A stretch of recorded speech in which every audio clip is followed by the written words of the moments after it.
Plastic రహిత రాష్ట్రంగా ఏపీని తీర్చిదిద్దేందుకు ముఖ్యమంత్రి చంద్రబాబు నాయుడు కంకణం కట్టుకున్నారని కేంద్ర మంత్రి రామ్మోహన్ నాయుడు తెలిపారు.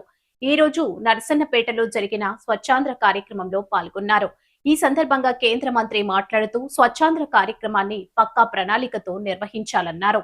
విషయం కోట్ల రూపాయలు ఖర్చు పెడితే అభివృద్ధి ఏ రకంగా సాధిస్తామో మన ప్రాంతాన్ని, మన ఇల్లుని, మన వీధులని అన్ని కూడా సురక్షితంగా స్వచ్ఛంగా ఉంచుకుంటే దానికంటే ఎక్కువ పెట్టుబడి మనం అందరం కూడా సాధించినట్టే. అది మనం అందరం కూడా గుర్తుపెట్టుకోవాలి. ఆరోగ్యం మనకు బాగుండాలన్నా, ప్రకృతి మనకి సహకరించాలన్నా, మనమందరం కూడా భవిష్యత్తులో మనం అనుకున్నటువంటిది సాధించాలన్నా స్వచ్ఛాంధ్ర కార్యక్రమం మన అందరికీ కూడా ఎంతో ఎంతో ఎంతో ప్రముఖమైనటువంటిది అనేది మనమందరం కూడా గుర్తుపెట్టుకోవాలి. అందుకోసం 16 నెలలుగా 3వ శనివారం ఈ కార్యక్రమానికే కేటాయించి మనమందరం కూడా గ్రామీణ ప్రాంతాల్లో మిస్ అవుతున్నామేమో కానీ ముఖ్యమంత్రి గారు ఎక్కడ మిస్ కావట్లేదు. 3వ శనివారం అనంటే స్వచ్ఛాంధ్ర స్వర్ణాంధ్ర కార్యక్రమం రాష్ట్రంలో ఎక్కడో ఒక దగ్గర ప్రాంతానికి వెళ్ళి ఒక కొత్త వినూత్నమైన కాన్సెప్ట్తో మన రాష్ట్రాన్ని స్వచ్ఛం వైపు నడిపించాలని ఎన్నో రకాలుగా ఆయన కృషి చేస్తున్నారు. అలాగే మరొక పక్కన మీరు ఆలోచిస్తే మన దేశ ప్రధానమంత్రి వర్యులు నరేంద్ర మోదీ గారు కూడా మొట్టమొదటిసారి మనం ఒక ప్రధానమంత్రిని చీపురు పట్టుకొని రోడ్లో వచ్చడం చూశాం. అంటే ఒక కార్యక్రమానికి ఎంత ప్రాధాన్యత ఇవ్వాలనేది ఒక ప్రధానమంత్రి గారు పట్టుకున్నారనంటే దాని విశేషం ఏంటో కూడా మన అందరం అర్థం చేసుకొని ఇప్పటికైనా సరే శ్రీకాకుళం జిల్లా రేపు భవిష్యత్తులో అభివృద్ధి చెందుతుందనడానికి ఎటువంటి సందేహాలు కూడా మనకు అవసరం లేదు. ఇది ఒక కేంద్ర మంత్రిగా చెప్తున్నాను, రాష్ట్ర ముఖ్యమంత్రి గారు ఉన్నారు, అందరం టీం మెంబర్స్ అందరం కూడా ఉన్నాం. ఈ జిల్లా ఖచ్చితంగా రేపు అవకాశాల జిల్లాగా ప్రపంచంలో ఉన్న వాళ్ళందరూ కూడా మన శ్రీకాకుళం జిల్లాకి రాబోతున్నారు. అది ఖచ్చితంగా జరగబోతుందని కూడా మీ అందరికీ తెలియజేస్తున్నారు. కానీ ఆ స్థాయిలో మన అభివృద్ధి జరిగినప్పుడు మనం స్వచ్ఛమైనటువంటి జిల్లాగా పేరు ప్రఖ్యాతలు కూడా సాధించుకోవాలి. మన శ్రీకాకుళం జిల్లా అంటేనే పచ్చని పొలాల గురించి మాట్లాడతారు, తీర ప్రాంతం గురించి మాట్లాడతారు, కొండల ప్రాంతం గురించి మాట్లాడతారు. ఇన్ని వనరులు, ప్రకృతి ఇచ్చినటువంటి ఇన్ని వనరులు మన దగ్గర ఉంటే అది స్వచ్ఛంగా ఉంచుకుంటే అదే ఒక ఎంతో పెద్ద పెట్టుబడి లాంటిది మన జిల్లాకి.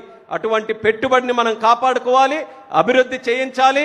అందుకనే ఈ రాష్ట్రంలో శ్రీకాకుళం జిల్లా అత్యంత ప్రాధాన్యతగా మనమందరం కూడా తీసుకొని మన జిల్లాని అభివృద్ధి చేయాలని ఈ కార్యక్రమం ద్వారా మరొకసారి మీ అందరికీ పిలుపునిస్తూ దీనికోసం కృషి చేస్తున్నటువంటి మన శానిటేషన్ వర్కర్స్ ఎవరైతే ఉన్నారో వాళ్ళందరికీ హృదయపూర్వకంగా అభినందనలు, ధన్యవాదాలు కూడా తెలియజేసుకుంటున్నాను.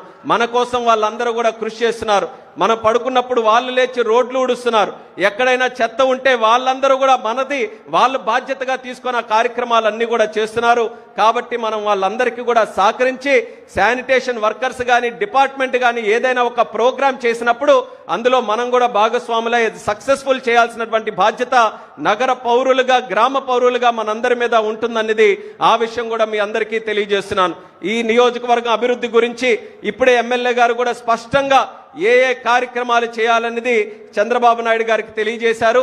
చంద్రబాబు నాయుడు గారికి ఈ నియోజకవర్గం గురించి, చరిత్ర గురించి ఎప్పటి నుంచో ఆయనకి తెలుసు.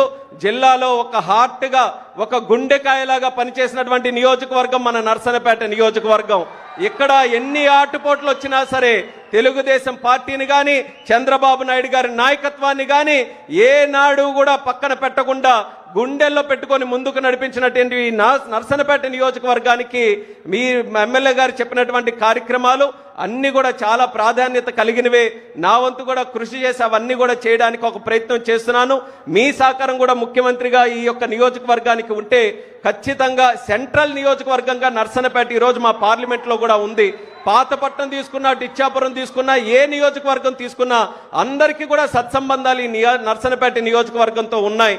చక్కగా ఒక వ్యాపార కేంద్రంగా, ఇండస్ట్రీ కేంద్రంగా అభివృద్ధి చెందడానికి అన్ని అవకాశాలు ఇక్కడ ఉన్నాయి. కాబట్టి ముఖ్యమంత్రిగా మీ తాలూకా సహకారం కూడా ఇక్కడ ఉంటే బ్రహ్మాండంగా ఇది అభివృద్ధి చేయొచ్చనే నమ్మకంతో మరొకసారి ఈ సందర్భంగా ఆ విషయాలన్నీ కూడా రిపీట్ చేయకుండా అవి అన్ని కూడా మీరు సహకారం అందించాలని ఈ సందర్భంగా తెలియజేసుకుంటూ ప్రజలు మనం అందరం కూడా ఒకే ఒక్క విషయం గుర్తుపెట్టుకోవాలి.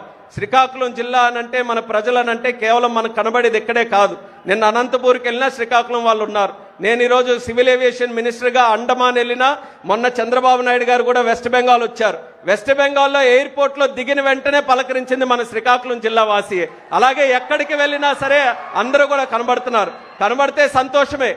కనబడితే సంతోషం, ఎక్కడి వరకు వచ్చి పనిచేస్తున్నారు అంటున్నారు, కానీ ఆ కనబడిన తర్వాత క్లాస్ మాత్రం సార్ నాకు పీకుతున్నారు.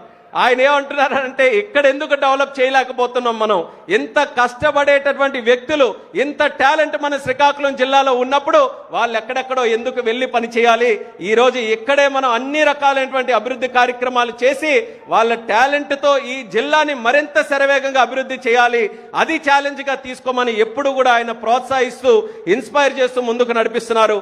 ఆ బాధ్యత మనం అందరం కూడా తీసుకొని ఈ రోజు వస్తున్నటువంటి ఆపర్చునిటీస్ మన జిల్లాలో కావచ్చు, మన ప్రాంతంలో కావచ్చు, దానికి ఒక అడుగు మీరు కూడా ముందుకు వేసి స్థానికంగా ఉన్నటువంటి వాళ్ళు స్థానిక అవకాశాలని మీరు అందరూ కూడా వెతుక్కొని దానికి కావాల్సినటువంటి సహకారం ప్రభుత్వం తరపున మా తరపున మేము అందిస్తాం.